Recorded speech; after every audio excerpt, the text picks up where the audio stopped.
nuevamente en contacto.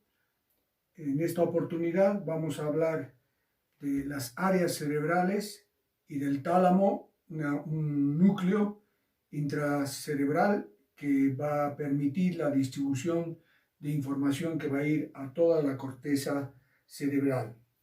En primer lugar, durante el desarrollo intrauterino, llega un momento en los últimos meses de este desarrollo, va a haber una gran migración neuronal, es decir, la superficie del cerebro que es completamente lisa, a los 3 meses va a empezar a tener una depresión importante que va a dar lugar a una cisura que llamada cisura de Silvio, pero en los últimos meses la migración neuronal es tan grande que prácticamente la superficie del cerebro no permite esta población y por lo tanto tiende a presentar unos pliegues donde hay que hacer una aclaración.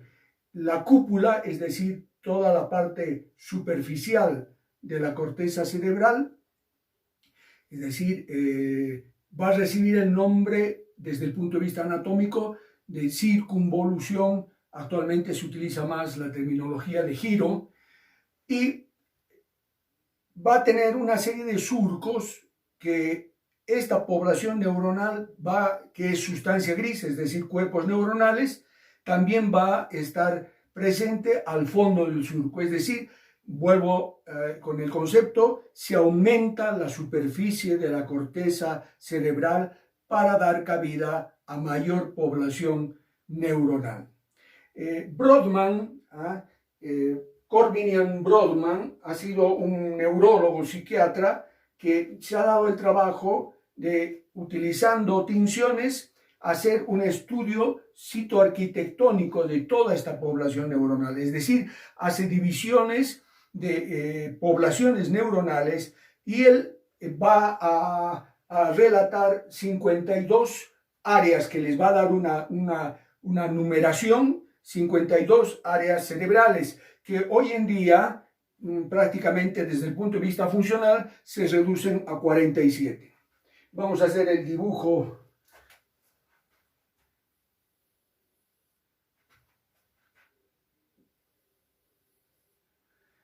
Esto sería cara lateral, esto sería cara medial, la cara medial con la presencia del cuerpo calloso. Y la principal, desde el punto de vista de primera depresión importante, esta cisura llamada o denominada de cisura de Silvio. Y tenemos otra cisura muy importante que es la cisura de Rolando. En la cara interna vamos a tener una cisura que está en la parte posterior, en el polo posterior del hemisferio cerebral, que se va a llamar cisura calcarina. Estas depresiones importantes en la corteza cerebral va a permitir poder dividir a los hemisferios cerebrales en lóbulos. Por delante de la cisura de Rolando y por encima de la cisura de Silvio vamos a tener el lóbulo frontal. Por detrás de la cisura de Rolando y por arriba de Silvio vamos a tener el lóbulo parietal.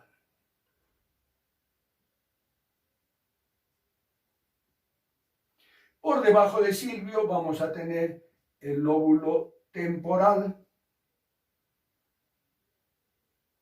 Y no tenemos una cisura clara que me pueda hacer la separación, pero en la parte más posterior del hemisferio cerebral tengo el lóbulo occipital.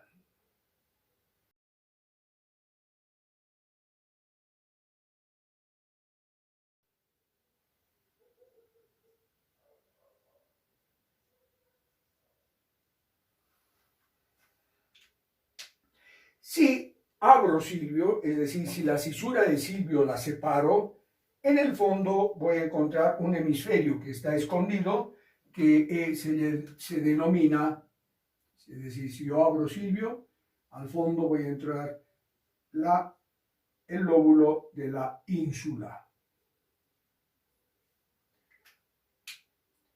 Entonces, estos lóbulos que van a tener circunvoluciones o giros, por ejemplo, aquí voy a tener una circunvolución, primera circunvolución, segunda circunvolución y tercera circunvolución frontal, y aquí tengo una circunvolución o giro perpendicular. De la misma manera, casi como en espejo, voy a tener por detrás, en el lóbulo parietal, otra circunvolución perpendicular. En el lóbulo temporal también voy a tener estos surcos que me van a dividir en una primera circunvolución, segunda circunvolución y tercera circunvolución temporal. Hemos empezado hablando de Brodmann y esta numeración. Aquí vamos a hablar de funciones, es decir, áreas del cerebro con funciones específicas, y vamos a mencionar algunos de las numeraciones que a veces se utilizan, que Brodmann ha brindado, porque en algún artículo o en algún libro pueden encontrar, en vez de tener área motora primaria, por ejemplo, área 4 de Brodmann.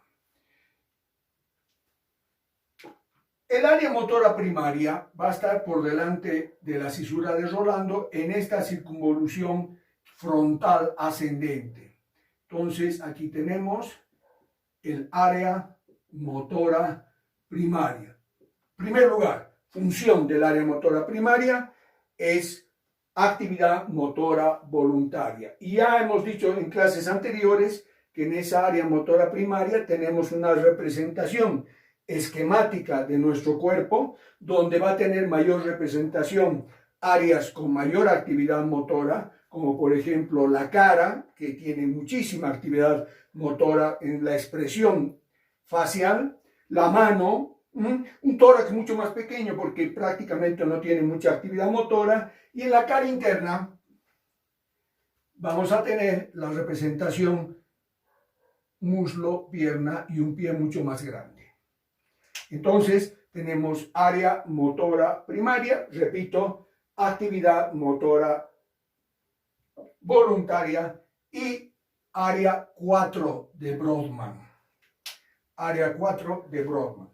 Por delante, tomando la parte posterior de la primera, segunda y tercera circunvolución frontal, vamos a tener el área motora secundaria. Esta área motora secundaria, su actividad es la planificación de actividad motora, y como hemos visto que los núcleos grises de la base van a tener una influencia en el funcionamiento de esta área motora secundaria, donde se va a planificar la actividad motora, que después la vamos a ir liberando de acuerdo a los requerimientos. Es actividad motora que no es voluntaria, es involuntaria, planificada anteriormente, área 6 de Brodmann. Es automática esta actividad motora. Por delante tenemos un área tremendamente importante, que es un área de asociación,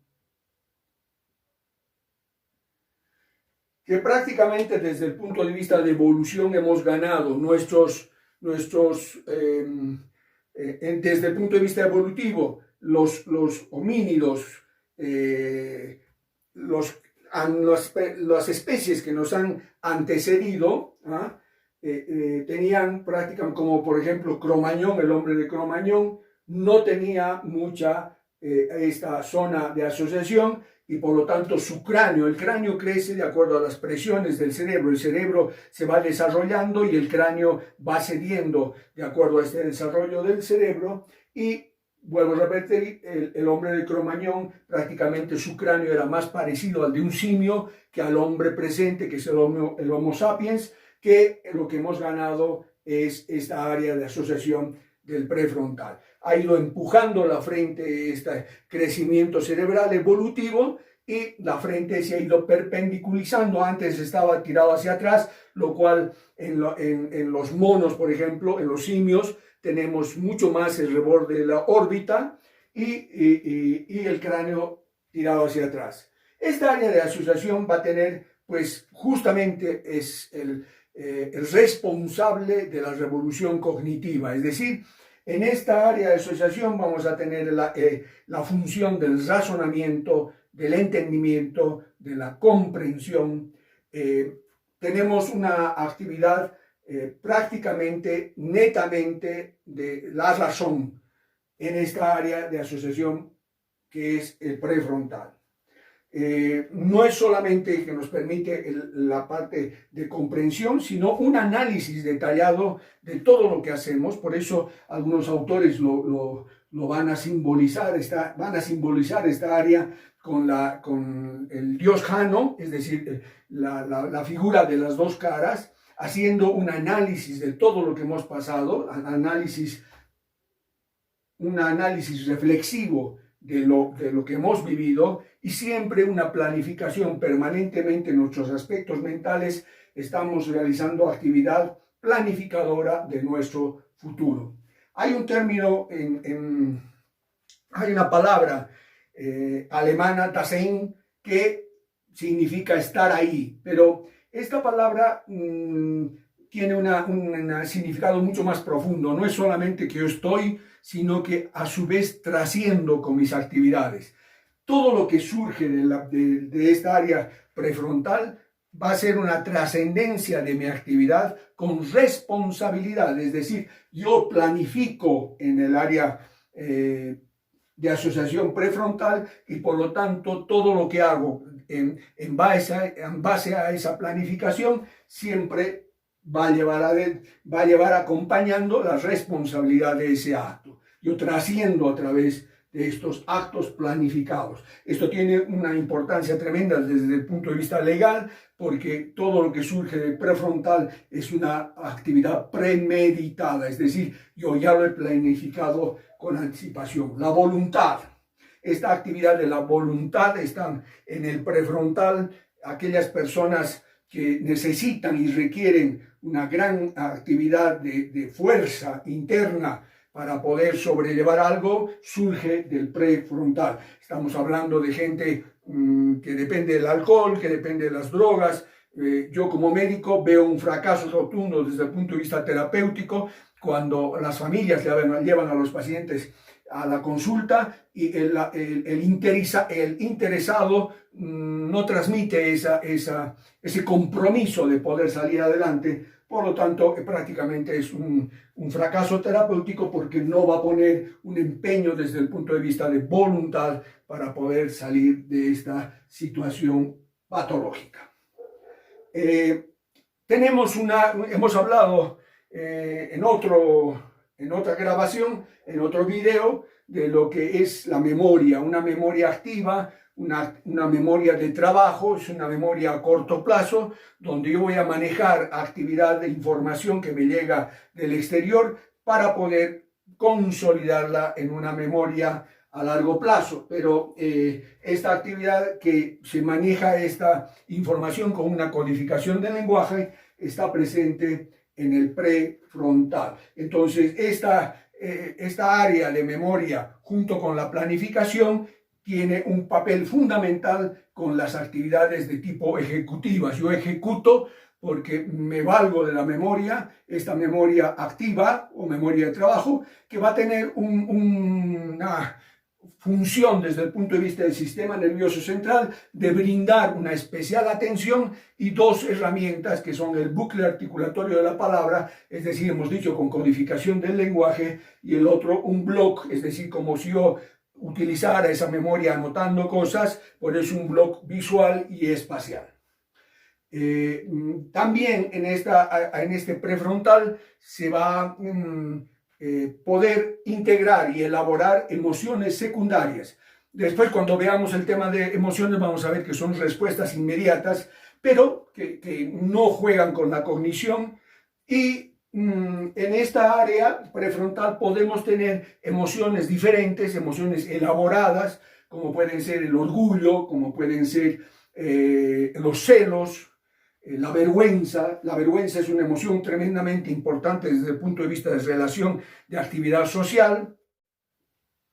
Creo que la culpa es otra emoción muy importante porque se ha emitido un acto que no debería haber salido desde el punto de vista de nuestros propios valores y por lo tanto uno va a tener un sentimiento de evitar que nuevamente pueda surgir esa actividad de emisión motora. Las áreas que están comprometidas con el prefrontal van a ser el 9, 10, 11 y parte del área 12. En el lóbulo parietal tenemos el área sensitiva primaria. Cuando hemos estudiado las vías, por ejemplo, hemos dicho que todas las vías sensitivas van subiendo. Estamos hablando de la propioceptiva, estamos hablando de táctil protopático, táctil epicrítico, van a terminar en una también representación esquemática de mi cuerpo que va a conformar un homúnculo sensitivo y esto llega al área sensitiva primaria. En la parte posterior vamos a tener el área sensitiva secundaria. Esta área sensitiva secundaria va a estar con las áreas 5, 7 y 40 de Brodmann y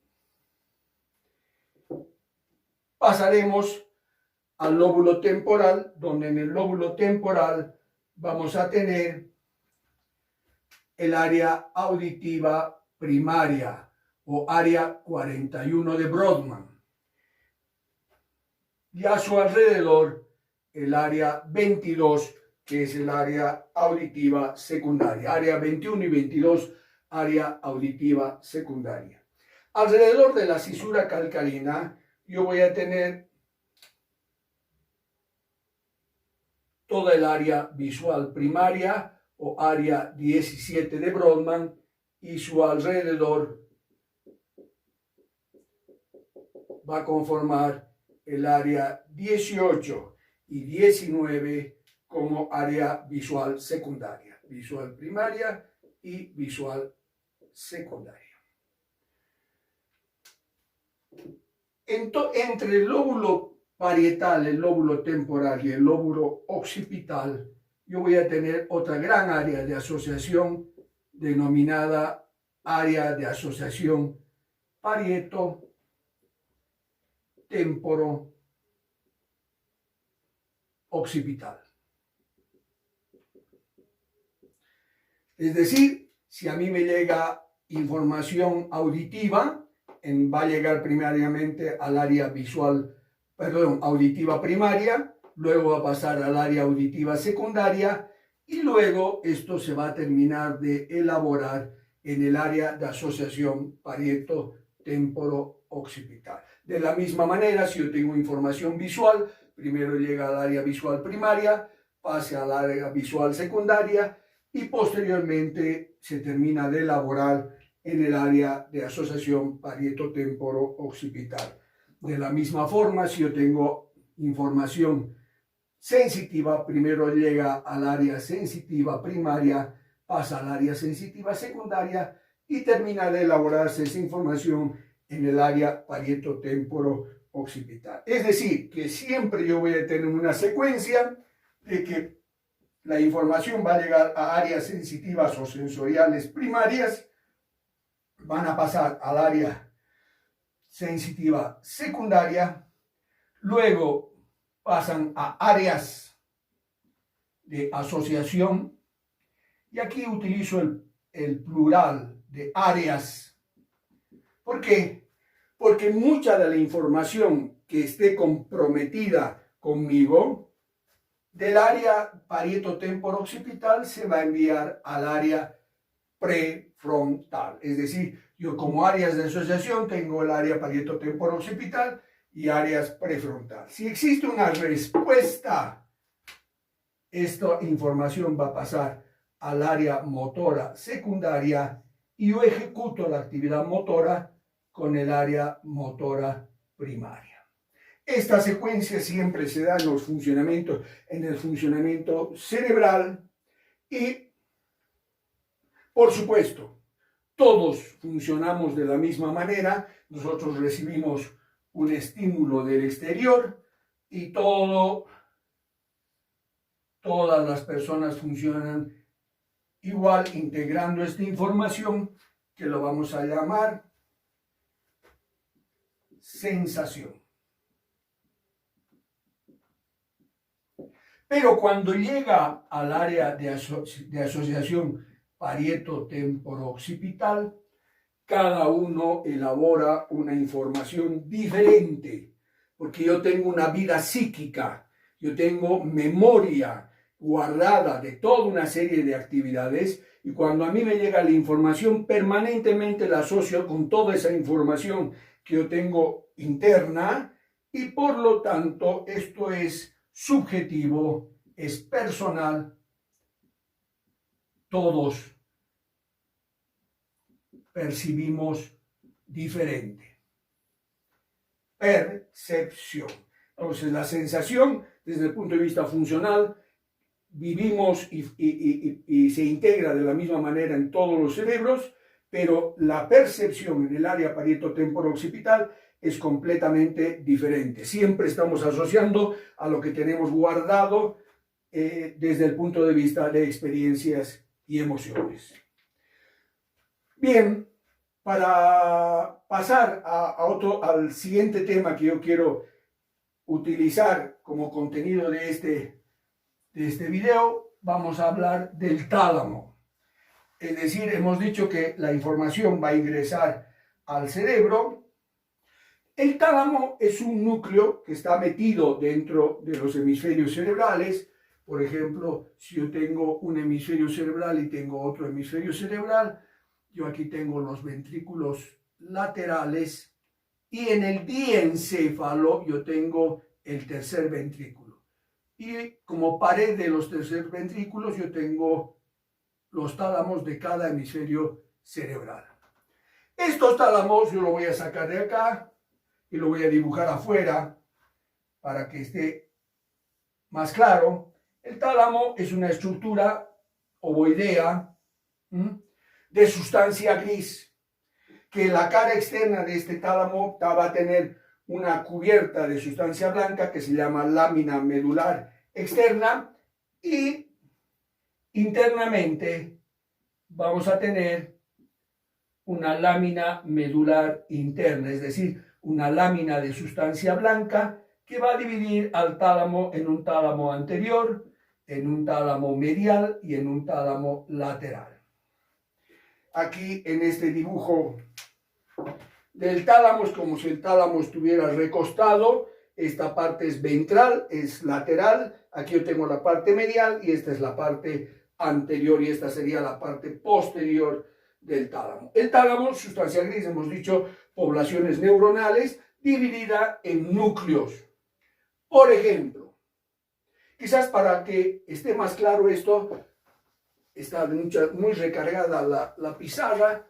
Vamos a dibujar nuevamente una vista lateral de los hemisferios cerebrales y una vista medial del mismo hemisferio cerebral. Cisura calcarina. Aquí tengo Silvio, aquí tengo Rolando. Y el primer núcleo del cual nos vamos a referir es un núcleo que ya conocemos por las vías ascendentes que hemos estudiado, que es el núcleo ventroposterolateral. Este núcleo ventroposterolateral va a recibir información de todo mi cuerpo, excepto mi cara, información de tipo sensitiva, todas las modalidades sensitivas, es dolor, propiocepción, tacto epicrítico, tacto protopático, temperatura, dolor. ¿Y dónde lo vamos a enviar? Al área sensitiva primaria. que hemos dicho que está en el lóbulo parietal. A su lado de este núcleo ventroposterolateral, pero mucho más medialmente, yo tengo el núcleo ventroposteromedial. Este núcleo ventroposteromedial va a recibir información sensitiva a través del quinto par craneal de todas las modalidades sensitivas de la cara. Este quinto par craneal se denomina trigémino. El trigémino tiene esta denominación porque son 3 raíces nerviosas que van a recoger la información de todas las modalidades sensitivas de la cara y por supuesto lo van a enviar a la representación de la cara en el homúnculo sensitivo, área sensitiva primaria. Por delante voy a tener un núcleo que es el ventrolateral o ventrointermedio. Este núcleo ventrolateral o ventrointermedio recibe información del neocerebelo, es decir, del núcleo que es el núcleo dentado u oliva cerebelosa, que requiere de este núcleo ventrolateral o ventrointermedio para llegar al área motora primaria y tener un control sobre las células piramidales gigantes de Betz para cumplir su función de coordinación motora. Por delante tenemos el núcleo ventroanterior. Este núcleo ventroanterior va a recibir información de la eferencia de los núcleos grises de la base, que es el globo pálido. Este globo pálido va a utilizar el núcleo ventroanterior para poder actuar en el área motora secundaria y así modular el funcionamiento de la planificación motora de los movimientos automáticos. En la parte medial hay varios núcleos, nos vamos a referir al que nos interesa, que es el dorso mediano, el núcleo dorso mediano. El núcleo dorso mediano va a recibir información del sistema límbico, es decir, información de tipo emocional, y lo va a enviar al prefrontal. Toda la parte anterior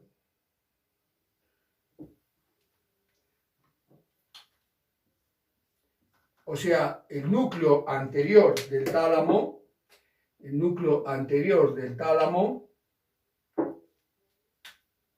también va a recibir información del sistema límbico. Y esto lo va a enviar, vamos a dibujar aquí el cuerpo calloso,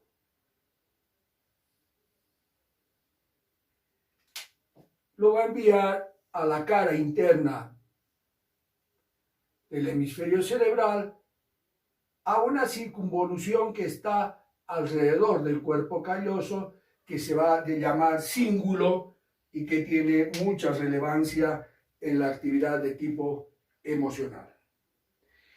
La parte posterior del tálamo va a integrar muchas informaciones y la va a enviar al área de asociación parieto-temporo-occipital.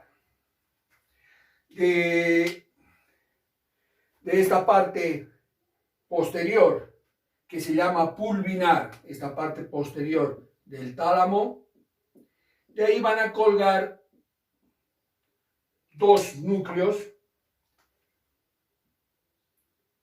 llamados cuerpos geniculados, los laterales y los mediales. Los laterales van a recibir información visual y por supuesto lo van a enviar al área visual primaria. Y el cuerpo geniculado medial recibe información auditiva y lo envía al área auditiva primaria. Estos son, el tálamo antes era considerado un distribuidor de información para que llegue todo a la corteza cerebral. No llega ninguna información que no sea a través del tálamo, excepto la olfacción, una actividad muy antigua que nos permitía sobrevivir desde el punto de vista de necesidad de que esa información entre directamente al cerebro. Es más, después cuando veamos los pares craneales, vamos a ver que la parte visual y la parte olfatoria son prácticamente extensiones del sistema nervioso central. Pero la olfacción no va al tálamo y toda la demás, el resto de información va a estos núcleos donde ya se sabe que son esta actividad del tálamo ya tiene una función desde el punto de vista de agrado, desagrado, es muy personal, es muy individual, porque si yo tengo una información visual, por ejemplo, de peligro, el tálamo va a enviar más rápidamente esta información, estamos hablando de milésimas de segundo, a un núcleo que tenemos dentro del lóbulo temporal, que es la amígdala, para que de ahí surja actividad emocional que nos pueda preservar. Creo que el tema está prácticamente, las áreas de todo el cerebro importantes para los contenidos de esta materia se han mencionado, y esta distribución que realiza el tálamo hay que repasarla, hay que verla para poder realmente correlacionar toda esta información y tener los aspectos mucho más claros. En próximos días va un nuevo video con un tema del contenido de la materia de psicofisiología. Muchas gracias.